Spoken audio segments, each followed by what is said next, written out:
Hello, welcome to the Fantastic Fiction at KGB reading series. Fantastic Fiction is a monthly speculative fiction reading series held on the third Wednesday of every month, hosted by Ellen Datlow and me, Matthew Kressel. We spotlight well-known and up-and-coming science fiction, fantasy, and horror authors, and admission is always free. We publish a monthly podcast and video so people who can't attend the in-person event can still enjoy the readings. If you'd like to support the series, you can donate at kgbfantasticfiction.org/support. Anyway, on to the show.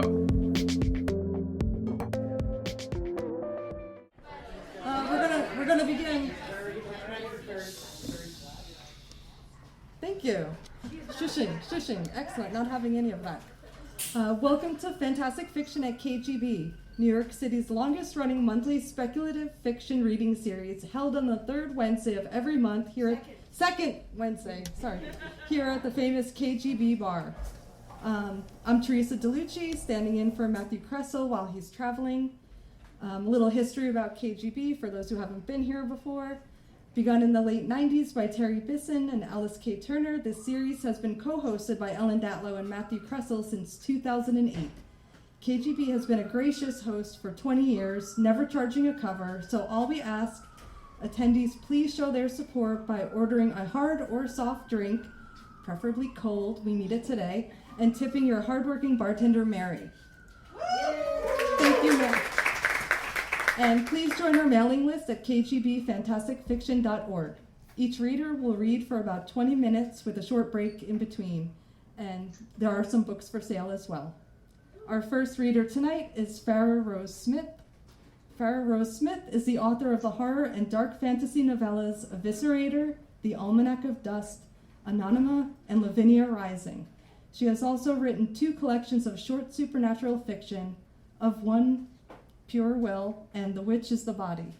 Smith recently completed a master's degree in English literature, language, and theory, and is writing her 3rd collection. Born and raised in Rhode Island, Smith currently lives in New York City with her husband, weird fiction author Michael Cisco, and their 3 cats. So please give a warm welcome for Farah.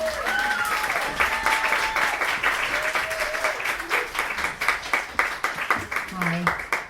Thank you, Teresa, and thank you to Ellen and Matthew Kressel for having me. I'm not going to give too much of a preamble here. I have something new.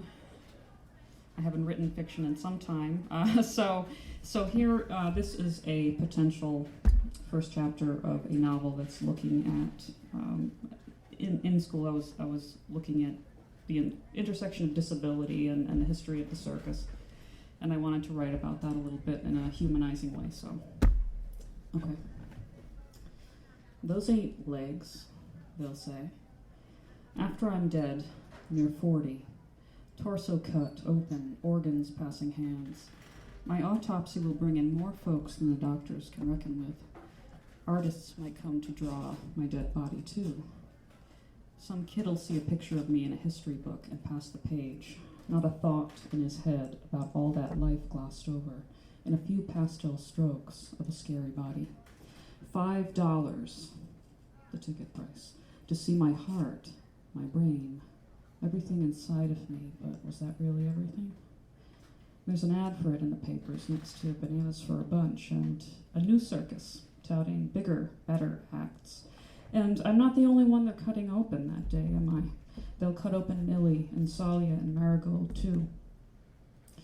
In the beginning, I come out of my mother like an octopus, breached, legs first. Fainting nurses, 1, 2, 3, looking away while Mom pushes, time pulls. She's dead, ain't she? Mom asks. No, says the doctor, but her legs aren't right. We'll need to do some tests. Tests that Mom will never see the results of. She's dead 4 hours after I'm swaddled and taken away.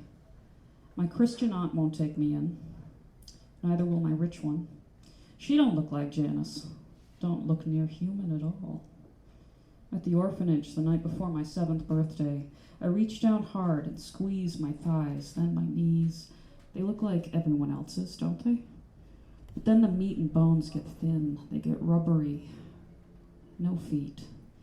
just a tapering of something and something else, and neither of them are useful for anything, are they? Not yet. Not then, before I learned to use them. With hair this black and curly, every breakfast I'm wheeled into the cafeteria with jeers of Medusa. A doctor comes once and says I should be chopped up at the knee. There's not much it'll do other than not look as ugly as that. Not much as won't need as much washing. That'll be better for you. And, she won't walk either way. 2 men come years apart. When I'm 4, when I'm 6. They ask, the sisters won't have any such thing when they ask to buy me out like livestock. On the day I turn 8, Sister Gladys tells me I've been adopted by one Artie Cannon. You may have heard of him.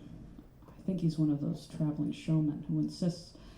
Today he insists it's got nothing to do with the glitz and glamour nonsense we see in the papers. It's just that he's been wanting a family. They didn't believe him, but I take it the list of girls waiting for beds was getting long, and caring for me was getting mighty exhausting, even for Sister May, who took a liking to braiding my hair, reading me stories at bedtime. Every time she changed me, I'd taken to apologizing. On the day he comes to get me, Sister May shimmies me into one of those sets of pants I sewed up for myself. I'm to meet Cannon out front, and that's it. Not even a chance to talk, meet, not a few days. Adoption here is like adopting a cat. They need you out so they can get the next one in. Sister May helps put my hair up in 2 matching pigtails that look like black waterfalls down either side of my face. They bought me a lavender sweater to ship me out in. I've got a mind to wear nothing and breathe for once, but everyone says that's disgusting. Keep covered. I do it. But I also don't when they're not looking. I still look like a baby somehow, face like a bowling ball from fat and swelling. Would that matter if we weren't made to look in mirrors all the time? Cannon doesn't pick me up himself, either. That's the first sign of the shit of it all. 2 men like scarecrows, dirty overalls, thin, red hair. They pull up in a Model A Ford, piece of junk. This her? One says to Sister May, standing wide-eyed. Yes, are you here on behalf of Mr. Aye, ma'am, the other man says. Without asking, scoops me up in his arms, loads me up into the back of the car. They leave my wheelchair and we pull away. And as we drive to wherever that'll be, at home I don't want. I notice blood running down my thighs. They don't drive me to a house, but to a big open field with 3 huge tents. The car leaves the road, drives over grass, tire marks, exposing dirt. My stomach is tight, really tight. One of them opens the door and puts one hand behind my back and over my stomach and pulls me out. This time I'm not in his arms, but on the ground. You can walk, can't you? I need my chair, I squeak out. Wouldn't no room for that. You gotta walk. I need help. He gives a laugh and yells out to the nearest tent. Should I have said, can I help? Could you, please, sir? I awfully need some help. An old woman comes out of the tent next. Cannon got a new family member for you, he says, as she shimmies over. When the light hits her face, I see she looks near 1,000 years old. Her face is really hard to read. Just cavernous wrinkles. The men leave, and it's just me and her there. Shame, it's in me. It grows in me. I'm about to burst. Hot face, purple, can't feel my hands. All right now. Don't fret. May I? She gestures towards me. I'm swept up again. I tell myself that if she's as good and nice as she seems, when I know her better, I'll tell her I don't want to have this type of help anymore. But at least she asked. There's 3 other people inside. An older woman, black hair bedazzled in silver stars, in a sheath-like dress, pale as her skin. A man no taller than 3 feet in a horse racing outfit, and a woman in a white leotard who has no legs at all. And after she sits me down on a raggedy couch, I point and say, Is that Mr. Cannon? You ain't gonna see him, miss, not for a time now. I'm Joanne, Zalo, Millie, Bess, the princess that just left. There's more folks, but they ain't here now. Joanne will be as much of a mother to me as anyone can be, I guess. Again she asks, may I? She holds a damp cloth in her hand, and I nod despite myself. I prefer to do things myself when I can. I mean, I'm quiet, but I'm heard. Over the coming days, she'll teach me how to wash up proper so I can do it myself. Millie, the torso girl, says she thinks I can crawl like her. I ain't got what you got, she says, and I get around nearly everywhere. She's right. In a few months, I'll get around by myself, even if it ain't pretty. I learned to use the legs I have. The pain is excruciating, but necessary. There's no chair, no Sister May. Joanne's there, but she's not there all the time, and she's something of a mother to us, even though Cannon bought her and paid not even as much for her as he would have for an old dog. I hear the elephants he's saving up for cost more than a woman. The only one who knows much of Cannon is Bess, the beauty who roams in and out of the tent for who knows what. There's some makeup in there she likes, but there's no telling why she couldn't just pick it up and take it with her. Zalo says she's spying on us, but no one else thinks that's true. We ain't important enough to spy on, Millie says. Zalo yells. Of course we is. We're making him money. About a week after my arrival, Cannon comes in a cloud of cigar stink. He's old, crusty, twisted wax mustache, polished shoes, but he smells like hay and shit. He walks straight to me, puts his hand under my chin, turns my face to him. Fat, he says, before dropping his hand. He rips the blanket from my leg. Ugh. Oh, I see. Well, it'll fit the story. He reaches in his pocket and hands me a flyer. This is what it reads. The young Melusine, discovered in France before the curse of beauty and wealth has been bestowed upon her. Her mother, Harridan of Fairyland, has bequeathed her with the eternal punishment, part woman, part serpent. Will one of you lucky gents be brave enough to take her for a bride and break that curse? Legend has it whoever does will be given an entire kingdom to rule over for generations. Below is an ugly drawing of a woman with a serpent's tail. I'm barely done reading before he rips it out of my hands. Don't speak. Smile at high bids. Bess will dress you. Eat less. Cannon leaves. I take the blanket, put it back on my legs. Though this time I pull it high enough to hide my chin. I hear Zala say to Millie, Cannon doesn't have a brain, but a demon balled up where it ought to be. The only part of it you can see is the nose. That's why the wrinkle between his eyebrows is deep, yucky deep. Not like Joanne's. That kind of looks like folds that might be on an angel's wing. It's what Millie says that I remember years later, though. Don't even matter to him that she ain't even 10 years old yet? The night before my first appearance, Betsy comes in with a box. This is a hennin, she says. It's a bicorn hat. Medieval. Wear the veil over your face, though. And she pulls the veil in front. What else will I wear? I ask. And she looks confused. This is what you'll wear. Panic. What? He's got some idea for how to show you. I don't know anything about it, though. I turn to Millie and we stare in shared alarm as Betsy leaves the tent. When she's well off from hearing distance, I try to speak, only choke out a garbled, sick noise. He's got to cover you somehow, Millie says. It's awful here, but it ain't a whorehouse, and you're still a baby. Remembering my mother, I say, don't whores deserve as much dignity as us? And none of us got any, Millie says. I asked Joanne if he really plans to wed me off. That ain't the gimmick, she says. He'll be taking bids. None of them will ever be high enough. These ain't rich folks coming to see this. But he's going to have to start some way else, I think. I don't think he knew you were as young as you are. The act turns out simple enough. He's got me in a small pool of green water, filled with rotten spinach and vegetables stirred up from market trash cans. I don't have any womanish parts yet. So I sit, and there's nothing much to see. The hem of the hennin veil gets damp,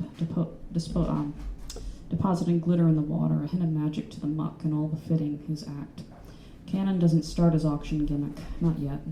He says it'll be better fitting when I lose baby fat and look old enough to pass at least as a teenager. They told me she looked older, he said. For now I'm baby Melusine, newly cursed by mother, taking my Sunday bath and waiting to grow up. I'm still afraid, still disgusted, but maybe nobody will touch me. Not yet. By 13, my face has changed. There's a woman in here somewhere breaking free. Cannon says it's too tempting a face to let the audience see, and he has to refine my exhibit a little bit, so I have to wear this heavy mask, black, itchy. It hurts my neck, and my shoulders ache. It's hot, hot, hot. And it's this 13th year when they load Clover off the truck like a slab of meat. She's an elephant, orphaned by poachers, and she can't be more than 6 months old. There's a long cut on her left ear that looks like a broken ankh at the tip, a mark of wrangling with the tamer's hook. Millie and I peek out at the tent, watching them unload the poor girl. That's where the lions used to live.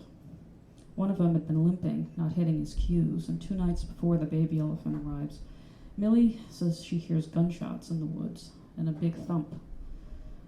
I don't tell her that I hear it too, because if I don't, that might convince her that it was a dream, right?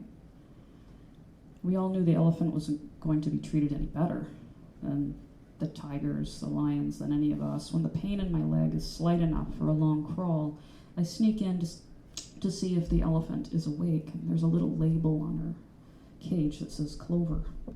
I crawl out of view, wedge myself against a box next to the cage, hoping to get a quick sneak peek, not realizing I'd left my legs in sight. And that's when Clover's trunk slides out from the bar and sniffs my legs. And she thinks it's another trunk? That I have 2 trunks for legs? I turn to look at her and we share the desperate dark gaze of motherlessness. I reach beyond the bars and try to slip my fingers between her ankle chains and skin, but pull back quick. I cut myself on it. It's so tight. No wonder she cried so much when they put her in. It's not long before I wander by Cannon and the trainers during sessions and see them beat her, whimpering in submission, all for stealing a piece of watermelon that they didn't want her to have. And after the trainings, no matter how much my legs pinch and ache, I crawl out to sit with her. Sometimes we sit with trunk and legs intertwined. I sneak her fruit, and I'm more savvy at stealing than she is at her size. Sometimes Millie will come with me, and since she's thin enough to squeeze through the cage bar, she'll do her best at least loosening those ankle braces. And when we come in, we see her eyes brighten up, and some nights the 3 of us are happy together in that place with our little games until the sound of footsteps send us scurrying back to our own tent. The way I see it, there's 3 types here. There's beauties, the showgirls who turn away from the hell of it all because they're up on a pedestal and fawned over. There's the animals who are nothing more than living decorations.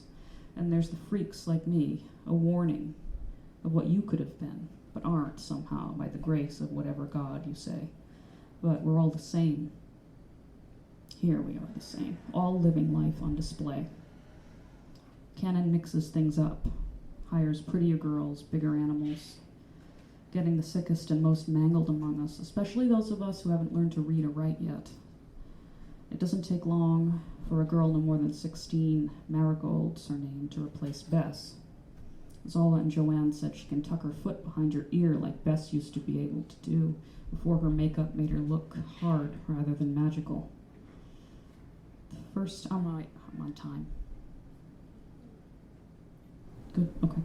The first time I see Marigold, I stare a few seconds too long, and it's met with a look as mean as any I got back at the orphanage. Cannon doesn't treat her like a dog. He treats her like a princess, like a prize.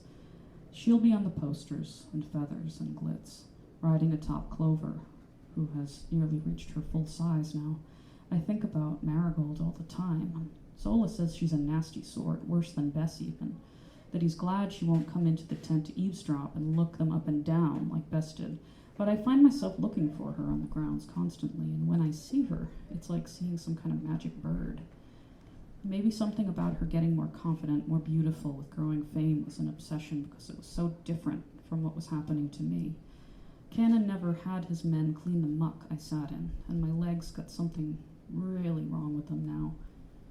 Something green growing on them like fungus, open sores, skin purple and weeping in some places.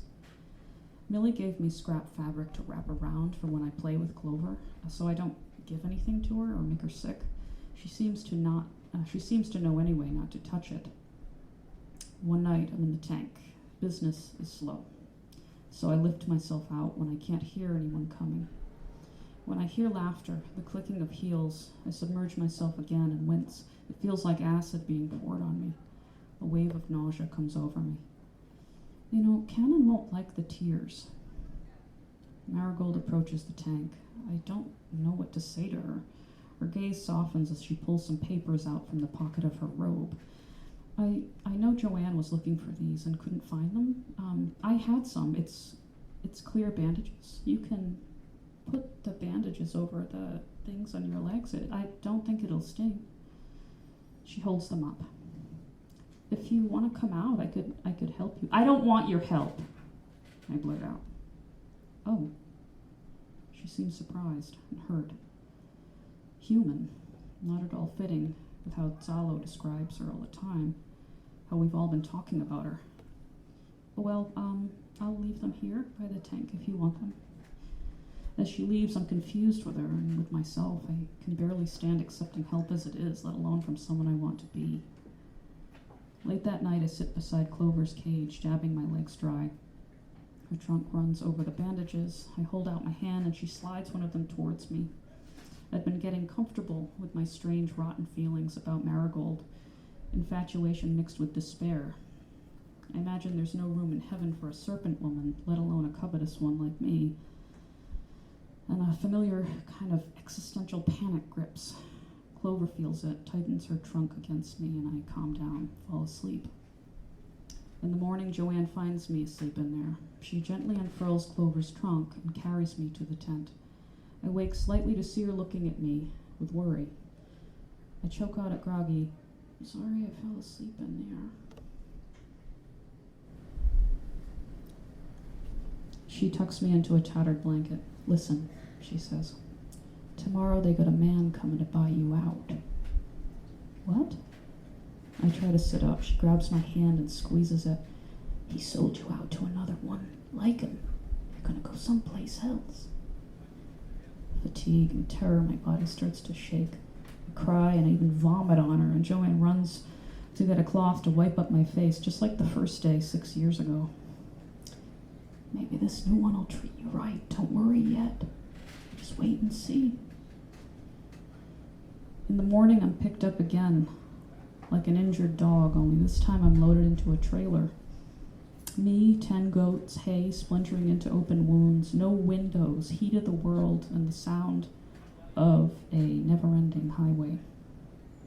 Thank you.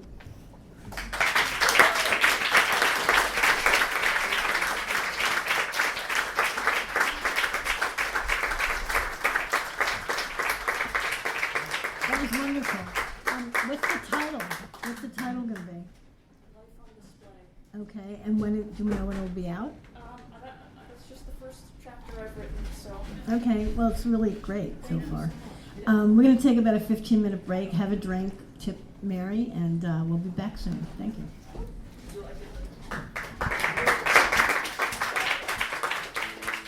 Hi there, everybody. Hello there. Welcome back.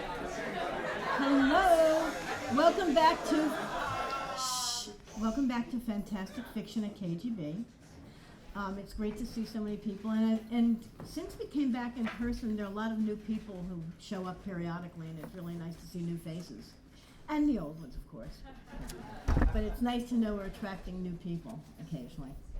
Anyway, our next reader. Oh, first of all, over the next few months, we have some interesting readers coming up. August 9th, we have C.S.E. Cooney and Steve Berman. September 13th, we have Benjamin Percy and Josh Roundtree. October 11th, Robert Levy and David Levine.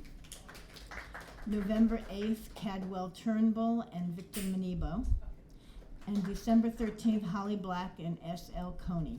So that should be a good, interesting readings for us. Our next reader is Michael Cisco, who is the author of several novels, including The Divinity Student, The Great Lover, The Narrator, and Pest, as well as the Stoker-nominated nonfiction book, Weird Fiction, a Genre Study. His short fiction has appeared in numerous anthologies, and his most recent collection is Anti-Societies. He's the author of 2 novellas, Ethics and Do You Mind If We Dance With Your Legs? He lives in New York City. Please welcome him.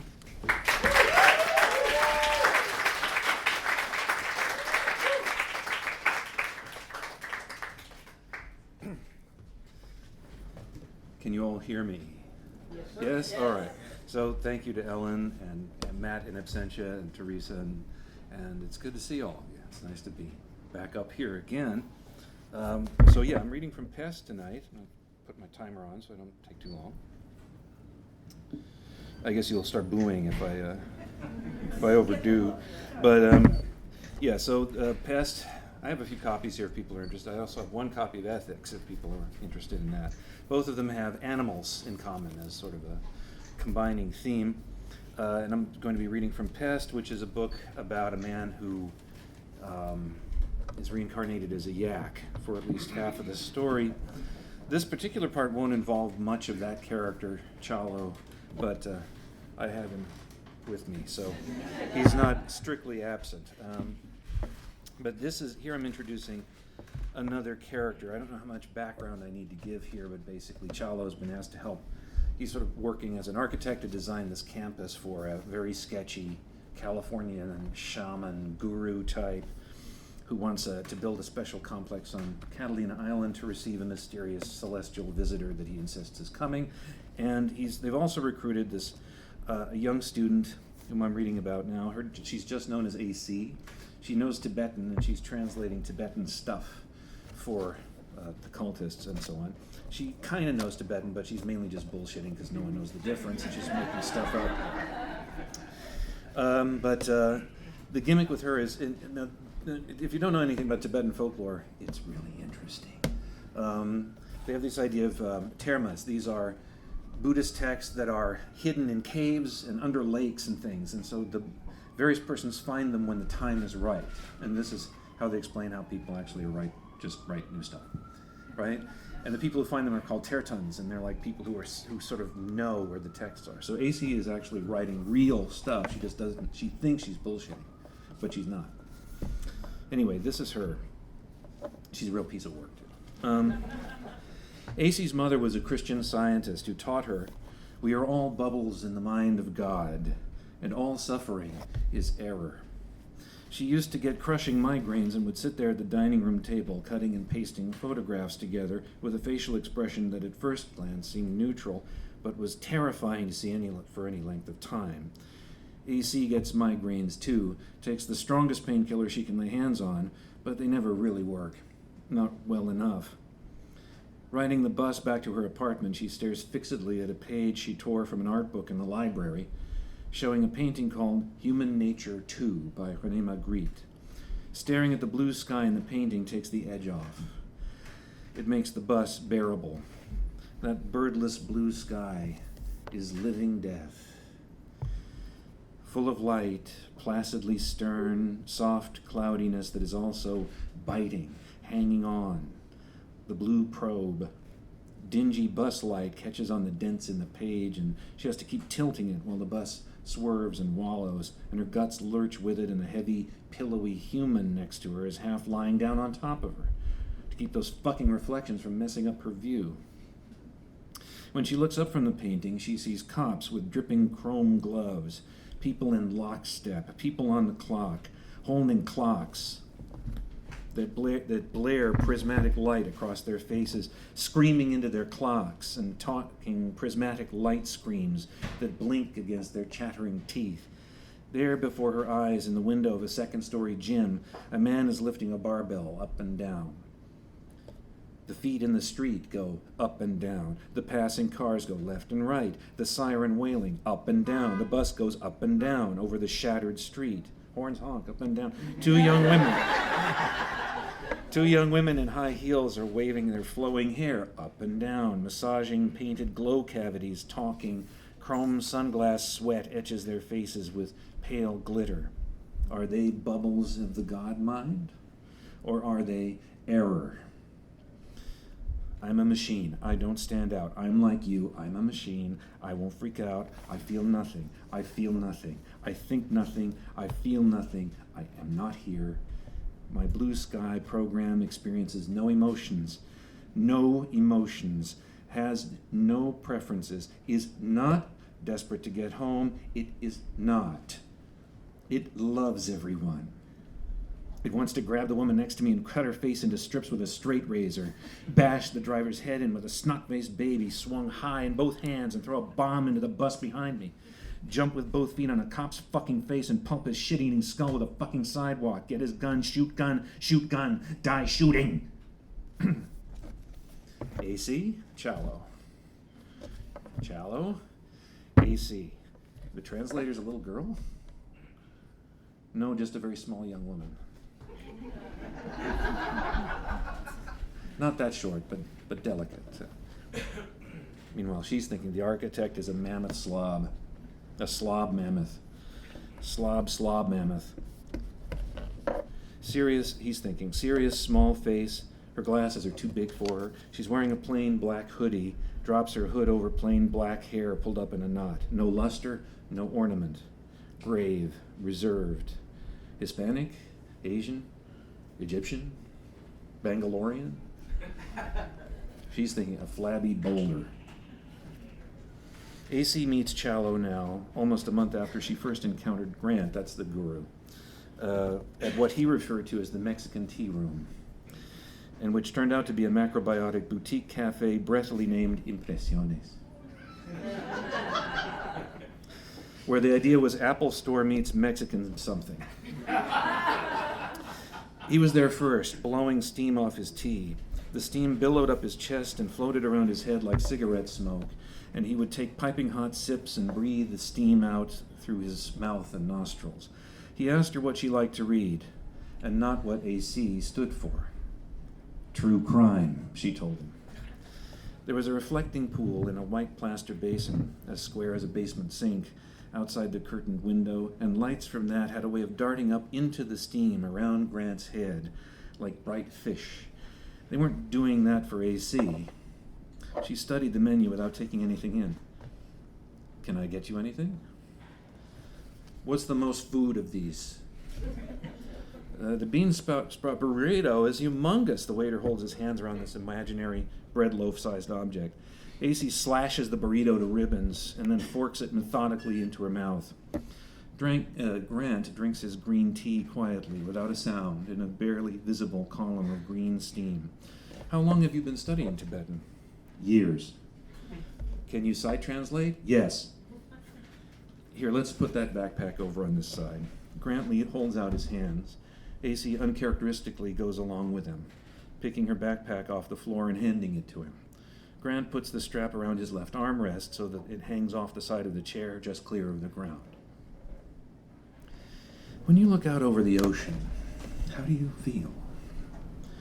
I don't go to the beach. Mountains? No. Desert? I lived there for a year.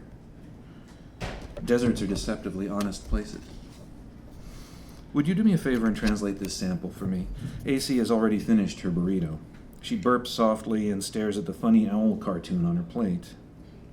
It wouldn't be there if it wasn't Mexican, but there's nothing Mexican about it. The owl isn't wearing a serape or anything, it's just standing there looking coy. No chef's hat, it shouldn't be there. She'd like to break that plate. The piece of paper has lines of Tibetan script printed across it like a row of little black backbones. AC lied about sight translation. But, by luck, she knows the passage, which opens the Bon of Magic Power. This is a quote from the Bon of Magic Power. Then from the dark center, heavy, quick-spreading obscurity mounted a hearthstone-contaminating deer, leading 13 hearthstone spirits and spirits of what's unclean after burning, and shouted, "We must destroy the human world and the God world," unquote. Great. Now, I would like you, here he reaches under the table, to see what you can do with this. He lifts up a bundle held together with a clamp, handwriting on curly graph paper. She takes it and flips the pages. A lot of pages. How long do you think it would take you to do it? Weeks. I have a job. She already knows she can't translate this, but he doesn't. A waiter hastens past on his way to the large party in the back room. A pitcher slides off his platter and bounces on the floor, spilling a quart of sangria just where AC's backpack Had been. Before Grant had asked to move it. How long to get to the first 10 pages? Can you get that by next week? Sure. How much will you give me? 10 a page. If you need it fast, I would want more. 10 is what I can afford. Okay, can I have 50 now? I'm afraid I don't have that much on me, AC, but the meal is on me. In mid-conversation, she closes her eyes against the ranks of passing lights that draw and redraw a kinky abacus of magenta and gold around him. Are you all right, AC? I'm fine. Idiots have been asking her that question every minute of every hour of every day and getting the same rebuff without fail. You will never catch her out answering any other way. Grant is looking at her very gently, very detestably gently. An old familiar pang of fear, still a shock no matter how blunted time makes it. Does he know?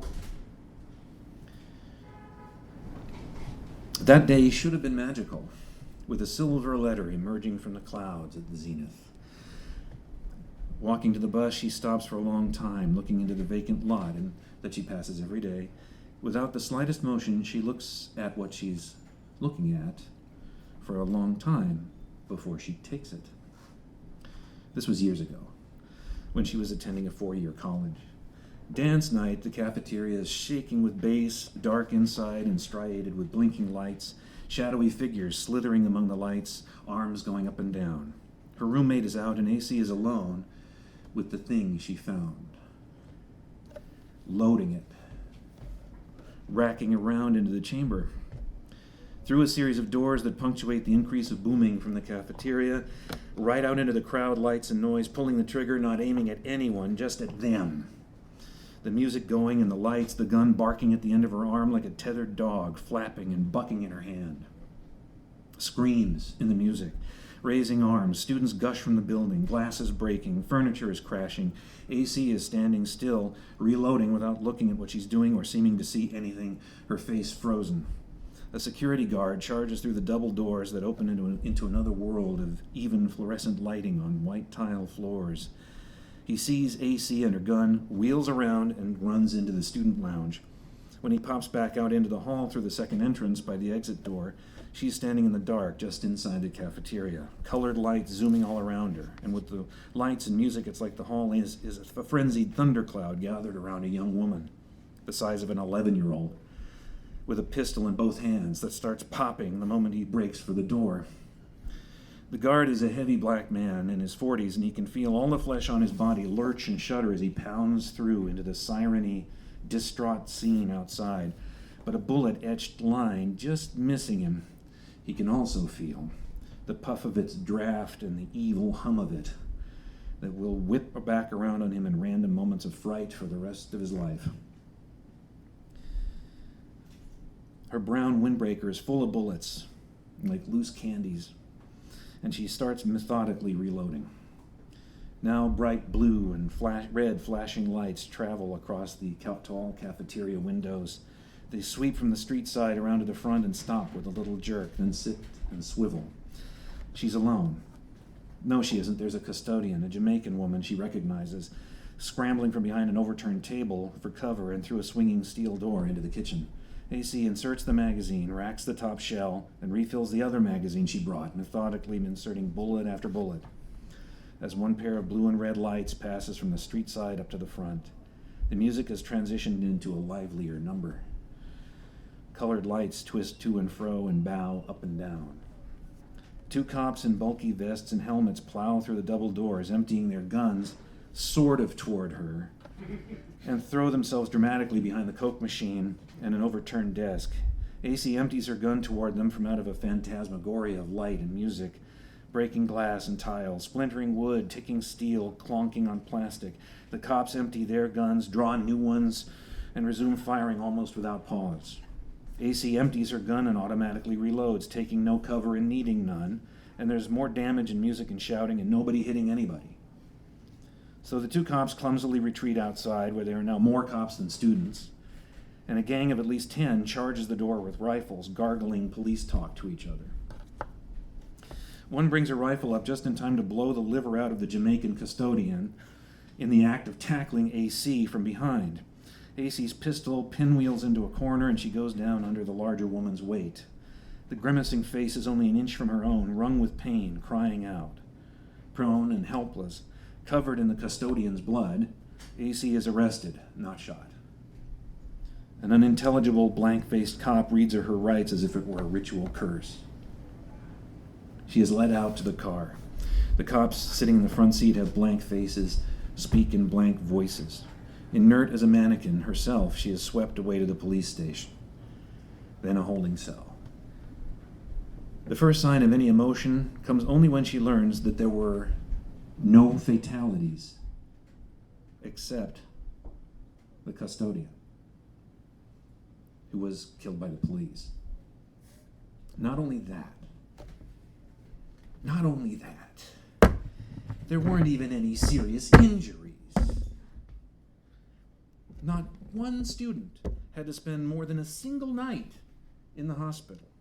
Eventually she will learn, despite adamantly closing her ears to any word about that night, that even the most badly shaken students were able to resume their classes that semester.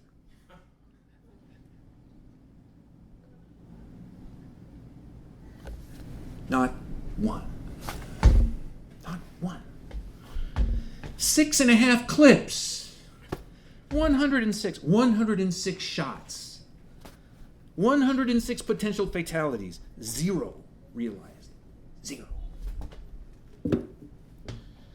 494 days later, she is released from the psychiatric facility. She moves, ends up working in a community college library, almost the same as before. Waking up in the same morning with the bed sheets and pillowcases, the stuff and the arrangement at the time to the ham and eggs, sausage and eggs and milk, off to work, off to school, bus. Wait, for what?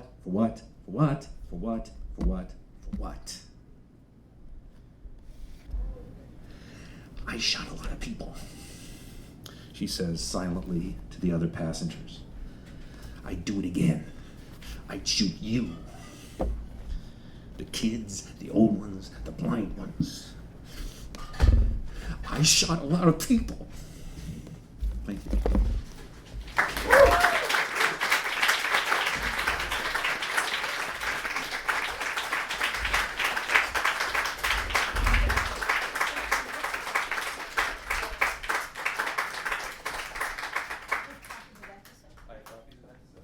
Thank you.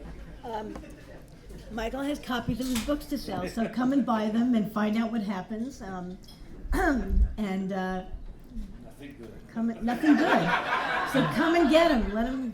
Don't make them take them home. Go on. Come on, and see you next month.